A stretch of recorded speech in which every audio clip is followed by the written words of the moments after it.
जय श्री राम, हर हर महादेव। मैं अधिवक्ता भाग्य श्रीवास्तव वाराणसी से पुनः आप लोग के समक्ष उपस्थित हूँ एक नया वीडियो लेकर। विषय है उत्तर प्रदेश नगर पालिका अधिनियम 1916। इसके पूर्व भी मैंने उत्तर प्रदेश लोकल लॉ से संबंधित लगभग 53 वीडियो अपने यूट्यूब चैनल पर अपलोड कर दिया है। कृपया आप लोग उसको जरूर देखें और उसका लाभ उठाएं। और मेरा निवेदन है, अभी तक मेरे इस चैनल को जिन व्यक्तियों द्वारा सब्सक्राइब नहीं किया गया है, कृपया सब्सक्राइब जरूर कर लें तथा बेल आइकन पर क्लिक कर दें ताकि जब भी मैं कोई वीडियो अपलोड करूं तो आपको इसकी सूचना तुरंत मिल जाए। आते हैं विषय पर। हम चर्चा कर रहे थे नगर पालिका में एक अध्यक्ष को हटाने की क्या प्रक्रिया होती है, उसका पद कैसे रिक्त हो जाता है।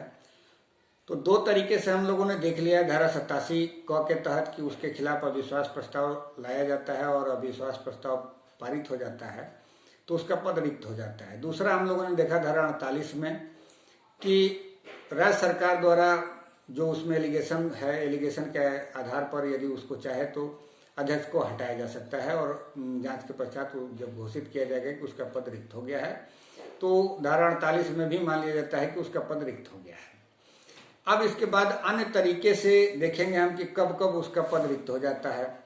तो धारा 47 में भी कहा गया है कि यदि खुद अध्यक्ष चाहे तो अपना त्यागपत्र दे सकता है और उसका पद रिक्त हो जाएगा। तो धारा 47 क्या कहता है उसको हम लोग देख लेते हैं।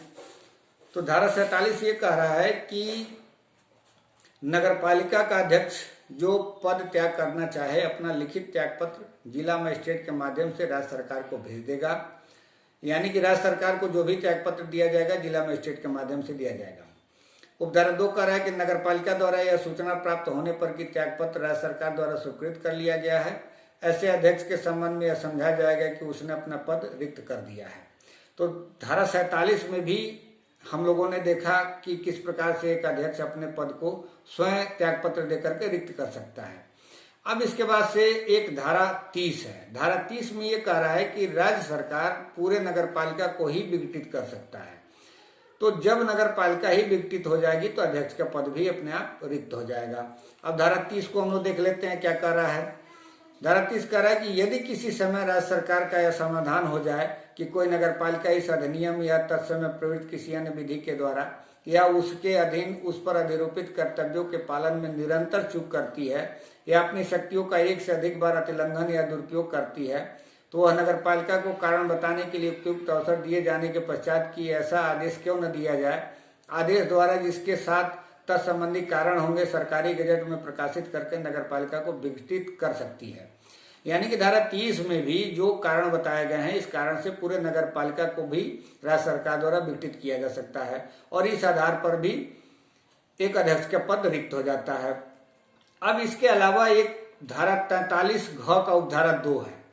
उसमें हम लोग देखेंगे कि एक नगर पालिका का अध्यक्ष या सदस्य जो भी है निर्वाचन होने के पश्चात 3 महीने के भीतर या जो 3 बैठकें हो रही हैं लगातार उसमें से जो भी आगे का हो पश्चातवर्ती हो उसमें या जिला अधिकारी महोदय द्वारा कोई समय को एक्सटेंड किया गया हो तो जो भी उसमें समय पश्चातवर्ती हो उसके भीतर यदि अध्यक्ष द्वारा शपथ ग्रहण नहीं किया जाता है 43 घ के उपधारा 1 के अधीन तो उसका पद रिक्त मान लिया जाएगा। अब देख लेते हैं हम लोग 43 घ में क्या दिया हुआ है। 43 घ के उपधारा 2 कह रहा है कि अध्यक्ष या सदस्य जो अपने पद की अवधि से प्रारंभ होने के दिनांक से 3 मास के भीतर अथवा उक्त दिनांक के पश्चात नगर पालिका के प्रथम 3 बैठकों में से किसी एक में जो भी पश्चातवर्ती हो जब तक कि जिला मजिस्ट्रेट द्वारा यह अवधि बढ़ा न दी जाए उपधारा 1 में अधिकथित और उसकी अपेक्षानुसार शपथ लेने या प्रतिज्ञान करने में चूक करेगा वो अपने पद पर न रह जाएगा और उसका स्थान रिक्त हुआ समझा जाएगा। तो एक ये भी आधार है जिसके आधार पर एक अध्यक्ष का पद रिक्त हो जाता है धारा 43 घ के उपधारा 2 के तहत। अब इसके बाद से आता है जब किसी व्यक्ति का निर्वाचन हो जाता है और निर्वाचन में कोई कमियां हैं, जैसे कोई चैलेंज करता है उसके निर्वाचन को ही, तो धारा 19 में वो आधार बताए गए हैं कि किन आधारों पे उसको चैलेंज किया जा सकता है जिला न्यायाधीश के न्यायालय में। और धारा 25 के उपधारा 2 के खंड क में ये बातें कही गई हैं कि यदि जांच करने के पश्चात सारे पक्षकारों को सूचना दिया जाएगा जो भी उसमें पक्षकार होंगे उसके बाद यदि जिला न्यायाधीश का निष्कर्ष निकलता है कि नहीं उसका निर्वाचन गलत हुआ है तो वहां भी वो पद रिक्त हो जाएगा, यानी कि जिला न्यायाधीश द्वारा जो निर्वाचन किया गया उसको ही अयोग्य घोषित कर दिया जाए तो उसका भी पद रिक्त हो जाएगा।